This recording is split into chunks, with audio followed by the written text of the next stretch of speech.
Good morning, everyone. We're going to be analyzing the case of Finvolution, which is an experienced player in the Chinese fintech space. It's currently facing increasing regulatory and market pressure in its home market of China. As such, we will be proposing strategies to help it finnovate. Now I'll pass the time to my colleague Johnson, who will provide an overview of the background of the company and the key trends which we have identified will drive Finvolution's growth in the future. Johnson? Thank you, Adrian. So now let me talk about the introduction about the company background. So the United Nations first advocated the idea of financial inclusion in 2005, promoting the availability and equality of financial services for individuals and small and medium-sized enterprises by offering affordable financial products and services, with the ultimate benefit of being able to improve the household income, living conditions of people, and women's participation in the labor force. So Finvolution Group is dedicated to driving the development of this process of consumer finance through its use of automation. As the first online P2P lending fintech company in China, it makes loan services accessible to more people, especially the individual or businesses with limited access to financial services. Acting as an intermediary between borrowers and institutional funding partners, it accelerates the credit assessment and loan releasing process using its technologies developed over the past decades. And now I'll talk about the trends. So the impact of COVID-19 obviously cannot be understated. However, for technology platforms, it has undoubtedly been a major driving force for change.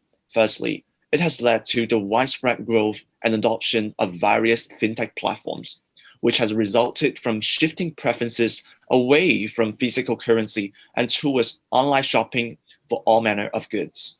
The decreased preferences for physical currency has been driven by the fear of disease transmission and also the mandatory lockdowns in many regions, which has led to increased utilization of e-commerce platforms.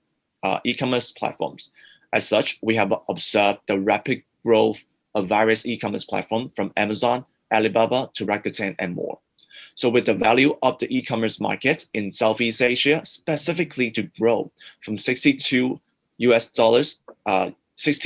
billion in 2020 to $172 billion by 2025.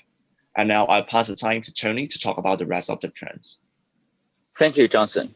The second key factor we need to understand is the rise of China's fintech companies. We have identified three main factors which have driven the rapid growth and adoption of these technologies in China. Firstly, China has previously experienced rampant currency counterfeiting, which has decreased public trust in paper money. This has ultimately motivated Chinese consumer preference towards digital payment methods and a cashless society. Secondly, difficulty in obtaining a credit score has drastically limited the majority of China's population access to traditional credit facilities, as seen in the fact that only 23% of China's population have access to a credit card. Lastly, the widespread popularity of m-commerce platform, which is mobile commerce, a form of e-commerce that enables users access through mobile devices.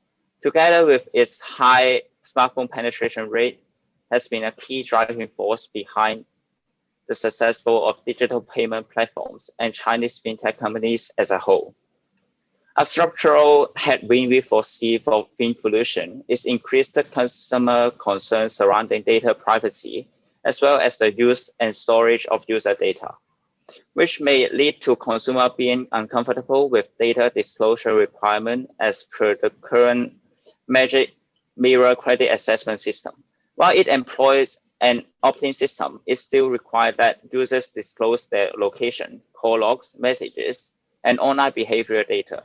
This data is extremely personal and unlikely to all be useful in determining a consumer credit history.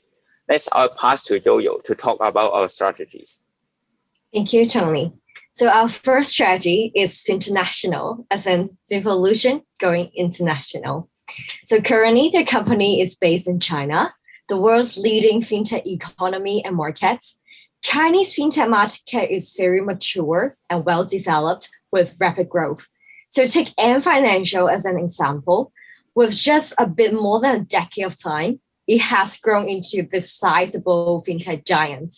And I was lucky enough to have been given the chance to intern there, where I was able to study and understand the reason why it has been able to achieve such rapid growth.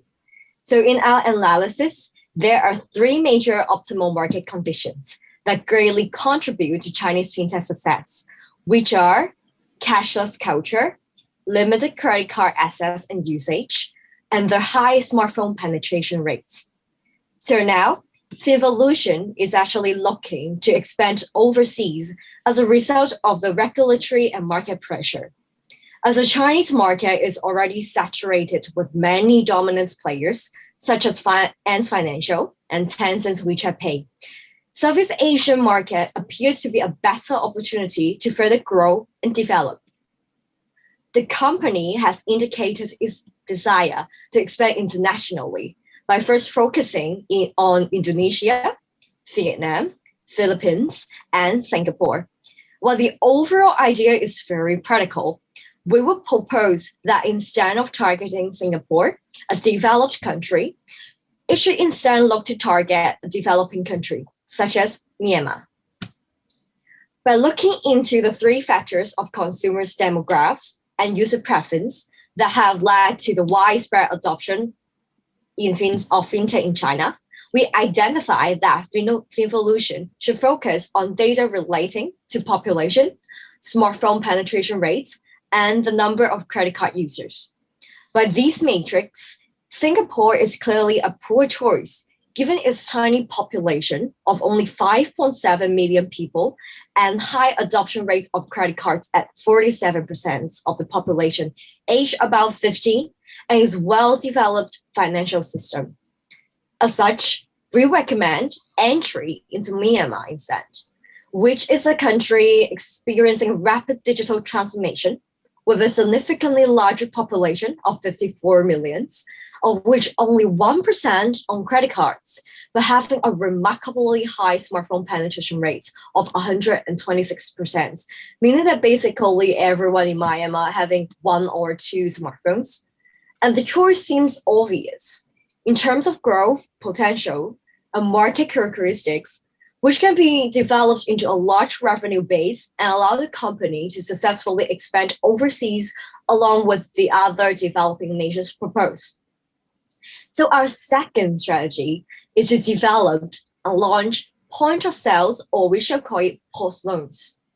This would generate a new source of revenue for Finvolution, and it will address the structural challenge of data privacy we have identified by partnering with an e-commerce platform such as Shopee. The POS financing market is the fastest growing consumer finance segment, and currently the market size is estimated at $391 billion globally.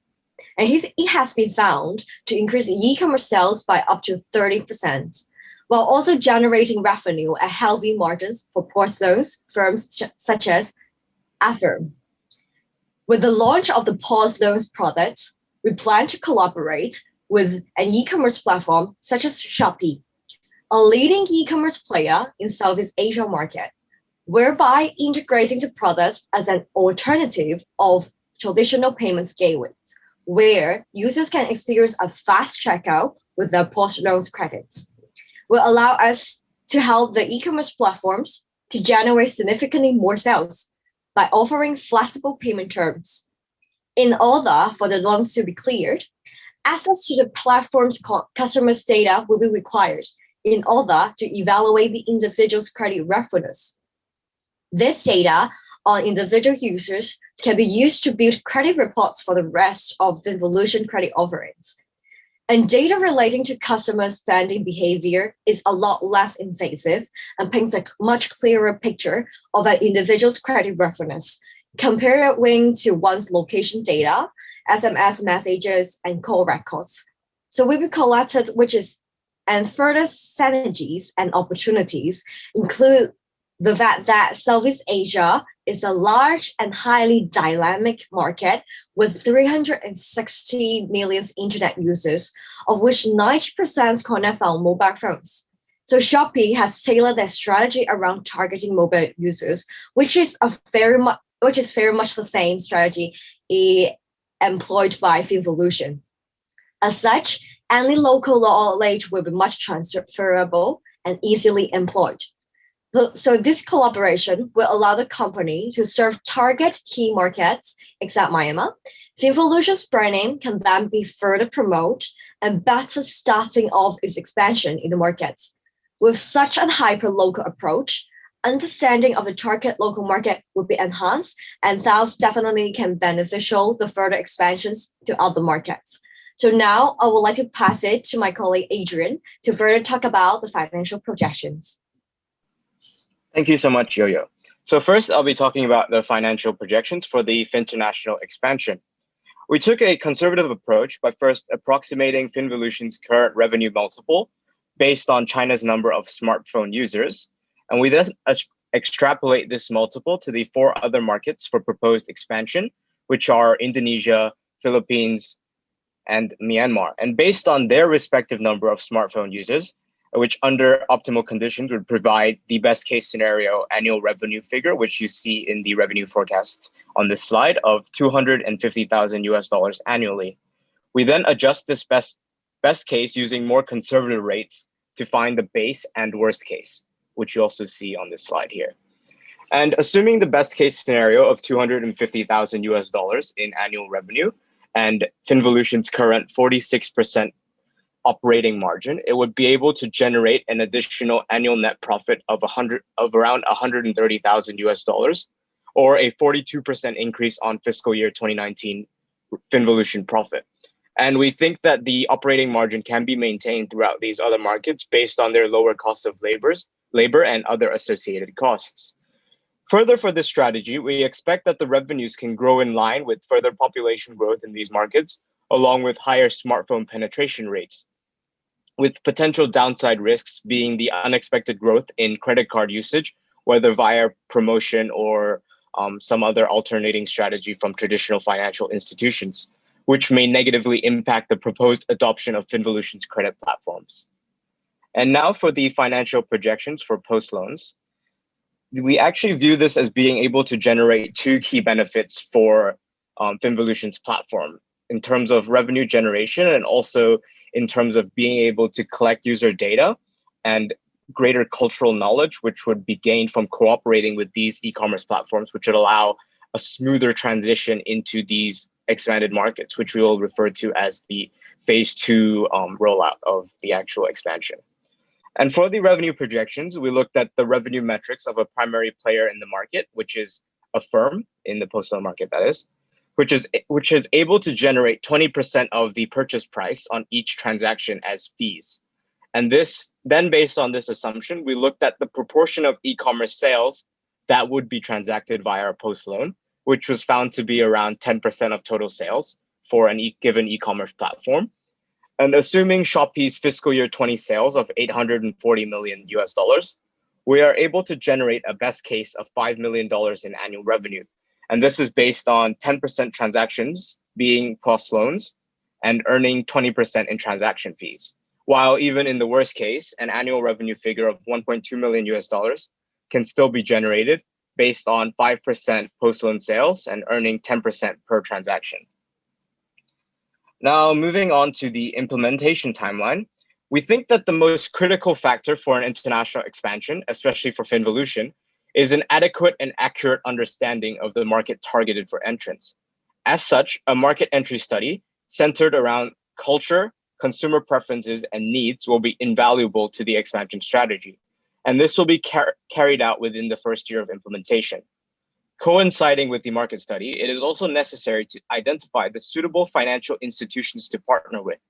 This is a critical piece in Finvolution's existing business model, and a strong local partner will provide the necessary knowledge and also be of sufficient size in order to meet the loans generated by Finvolution's platform.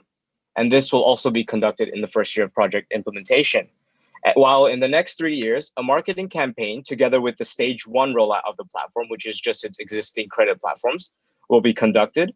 And this will ensure that the users are aware of Finvolution's P2P lending offerings, similar to its current marketing strategy, it is suggested that Finvolution continue to advertise primarily on social media to individual lenders, and then to use Facebook as the primary social media network, as it is the most widely used social media network in Southeast Asia.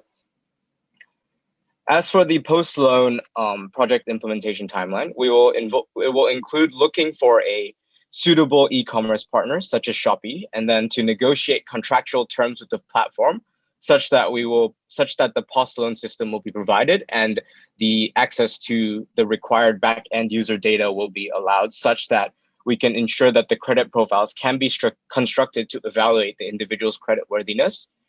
And then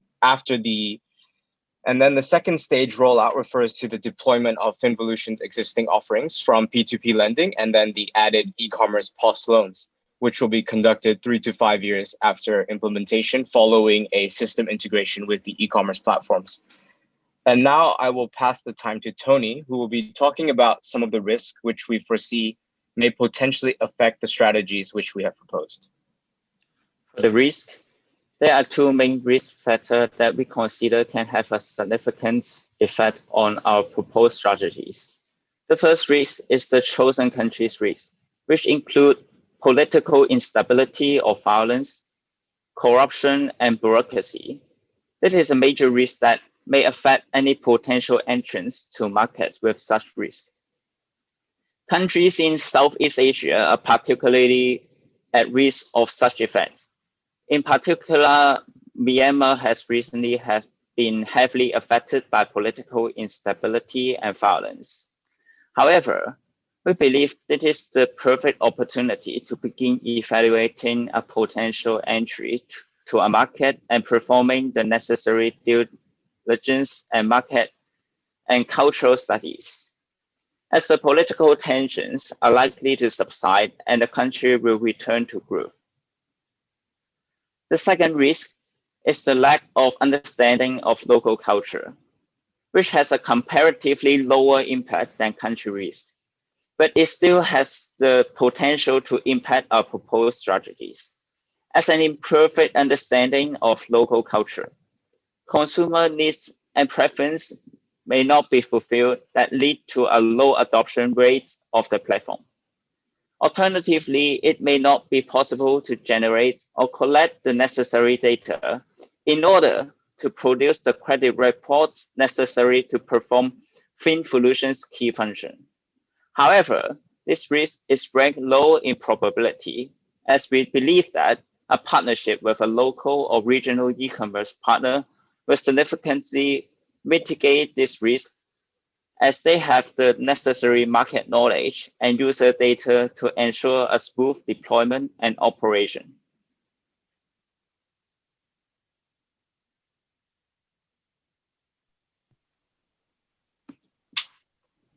Adrian, you are mute. Sorry. So in conclusion, we are suggesting a modification to its existing expansion strategy, which is to target markets with favorable characteristics as identified in the case study of the success of Chinese fintechs, such as those markets with low credit card usage and high smartphone penetration. And also expand in developing SEA markets. Ride on structural trends on expanding post-loan and e-commerce market by entering the market. And to mitigate risks through partnerships to improve brand awareness and to collect consumer data. So together with our strategy, Finternational and post-loan, we believe we can take Finvolutions to her another stage, which is Finnovation. Thank you. And we will now be happy to address any questions or concerns that you may have. If you bring them up, we'll be happy to go over them now. Okay, thank you for the presentation. It's now time for the Q&A session. The 15 minutes countdown starts now. Let's hear the first question. Hi, everyone. This is Decca from HSBC. My apologies for some technical problem. I'll dial in slightly late, but I managed to hear the whole presentation. So thanks for the comprehensive presentation. the first question I would like to know is, you mentioned that you're going to go into several markets, even though some of the markets have political risk. Can you sort of recap what are the key criteria for you to pick those markets, and why do you decide to go into so many markets instead of just one or two markets? So actually, for the company itself, Evolution, it has already picked Indonesia, Vietnam, and Philippines and Singapore as their first stage of entering the Southeast Asia market, which is so this is actually their is actually in their plan. So they are actually planning to do this. And our international strategy is actually to suggest to replace Singapore with Myanmar, as in like we have talked about, well, looking into Chinese fintech market successful models, we can already conclude there are like three major reasons. Well, with the cashless culture, with the high smartphone penetration rates, and the really low access and usage of credit card. So by looking into this and with this with this data, so that's how we pick Myanmar instead of Singapore. But another three Southeast Asia market regions they are actually originally already like picked by Evolutions. And also by comparing the data here, we would like to first enter this four market together, as in they are quite they are all like market with really great potentials. So that's why we would like to suggest Myanmar instead of Singapore, which is a better fit with Indonesia, Vietnam, and Philippines. Okay, thank you. Can you show me the implementation slide as well? Can you go back to the implementation slide? Yeah, sure. For which strategy? Yeah, okay, this one. Right. So you plan to go into all four markets at the same time? Is that what your plan is? So actually, the company itself mentions that they would like to target those four markets, which was minus Myanmar and including Singapore. So we're not actually sure on the way that they would like to enter these markets. But in general, we foresee that it's not heavily complex in terms of the local relationships that they need to secure. It's mainly with financial institutions. And then we assume that there's likely to be strong relationships with that can be built up rather quickly between those financial institutions and Finvolution. So while it would be complex for certain firms in this particular space, we think an international expansion is actually not very time consuming. So you expect that you are able to implement in four markets all at the same time? Yeah, okay. Based on based on the information, but you can always propose different idea. But fine, I'm happy with. If it becomes overly complex, we could always reduce the scale, and like based on the financial projections, just entering into Indonesia and Myanmar would provide most of the benefits while significantly reducing the complexity of the project. So this is something that can be evaluated as market studies are conducted. So if the markets are overly complex or overly different, then maybe you choose the ones that could bring the most benefit and growth rather than targeting four markets at the same time. Great. Okay. Thank you. Thanks for elaborating. Thank you. I have two questions, please. Number one is this company does not have an experience in expanding into foreign markets. Right. And for now, they got regulatory approvals only from OJK, which is the Indonesian regulator. They have not got any approvals whatsoever with the other three regulators. So I would follow up on Decker's question about the intention to expand in all the markets, but it's not backed up by regulatory approval. So what are the steps that are taken to make sure that you get approvals in each of the market, and what is the working assumption? That's number one. Number two is, talking about Myanmar in particular, I think you presented a case on why it is a good market, but the macro risks on the country in terms of political risk, in terms of, the violence that is going on there. And also Shopee is not available in Myanmar. So I would still question the logic of getting into Myanmar and putting, spreading hands and wings on all the markets together vis-a-vis focus on Indonesia, which is the only market which has got license today. So if you can clarify that, please. Thank you. So yeah, as you have mentioned, Finvolution has already got license in Indonesia. So we believe that the company definitely is going to enter Indonesia as its first steps. But at the same time, they also can do the market study on Vietnam and Philippines. But actually for Myanmar, we have also considered the risk as in is going quite wild there.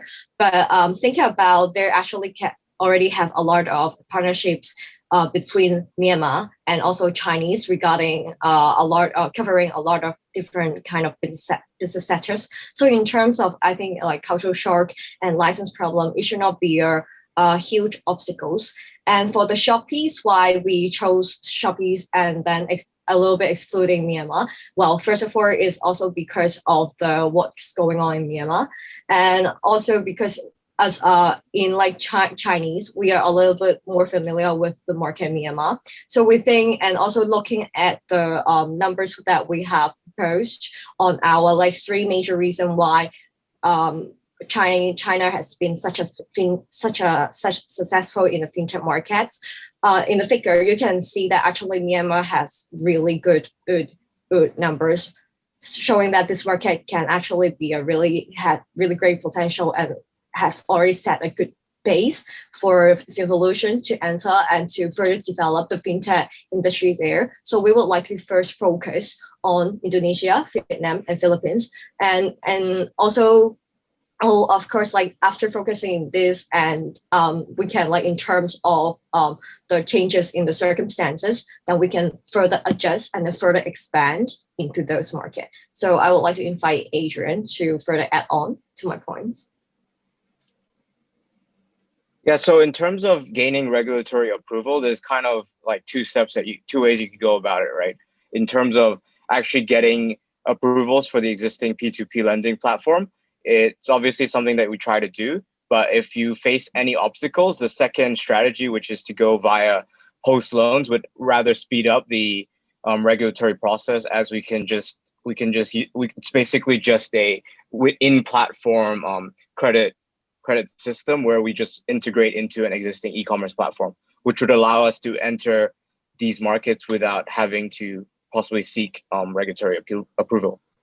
And then regarding Myanmar, I think Yo-Yo pretty much answered our thought process regarding that in terms of it being a market that's more easily understandable for a Chinese player.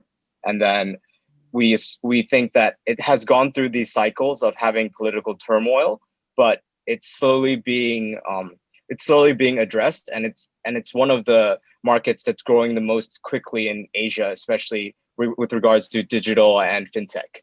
So we still think that it's an extremely attractive market to enter. Thank you. Hope that answers your questions.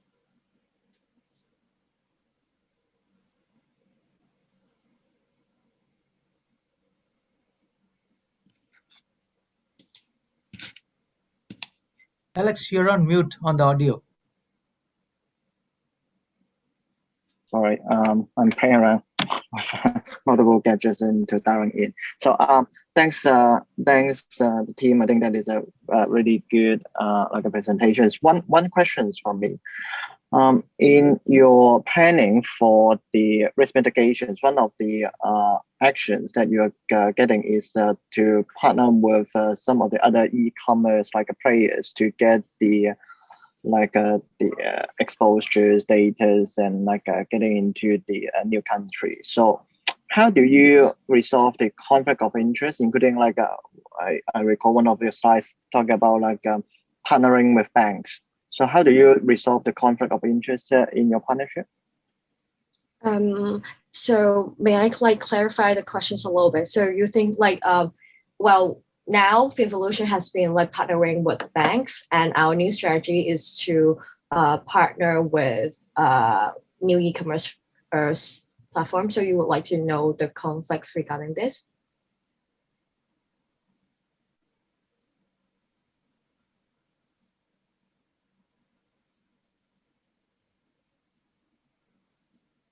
And Sorry, Alex, are you on mute? I can't sorry. hear you. Can you repeat your questions? The line is breaking up just now. Oh, sorry. So my question is that I would like to clarify it a little bit. So you would like to know the like interest conflicts between the initial partnerships with those major banks in the regions, Yeah.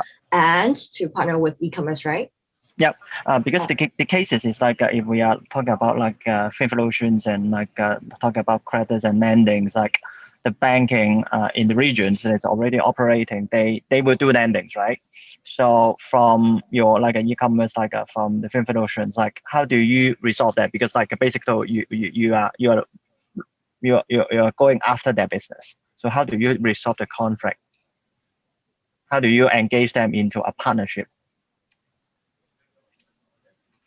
Is it like a revenue sharing, or like how do you engage them? What is it in for them?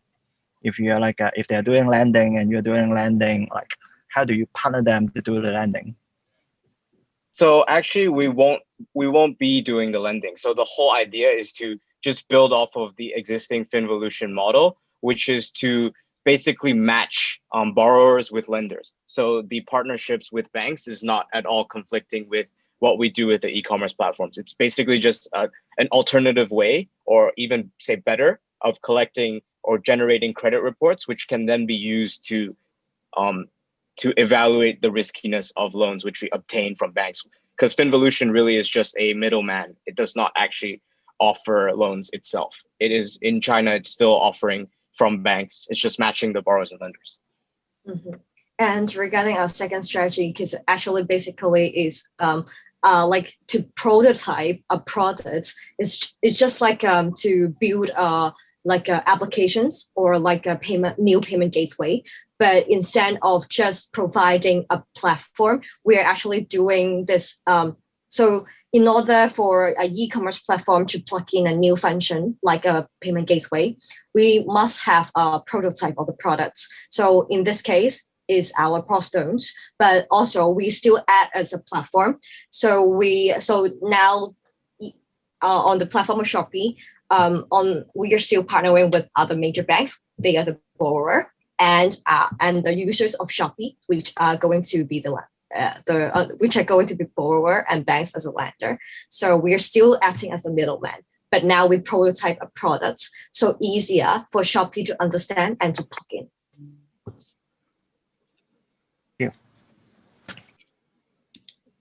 I have a question a little bit on data collection and the credit rating process, please.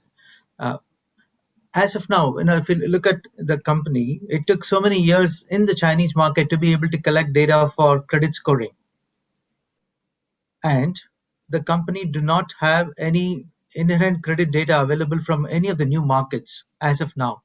So have you thought about the strategy of acquiring credit scores in the interim to build a database for customers and be able to evaluate the customers on a more robust basis? If it's 1% credit card, you don't have a lot of information about the credit quality of the customer on the portfolio, for example, in Myanmar. But it applies to all the markets. So have you thought about that, please? Thank you for your question. So actually, we don't have much more data about the credit of the people. So, but by initially partner with banks and also the e-commerce sites on the local or the regions. So we may gain primarily a basic understanding on those credit and also a situation, and on we will keep accumulate all this knowledge and all the industrial know-how. Especially also there is a magic mirror system of the business model, which they have access to the loan services and credit assessment, a series of procedures that we can have a more and a concrete understanding on the situation that you just mentioned. So I hope it may address the problem, your concern. Thank you, Johnson. Okay, thank you all.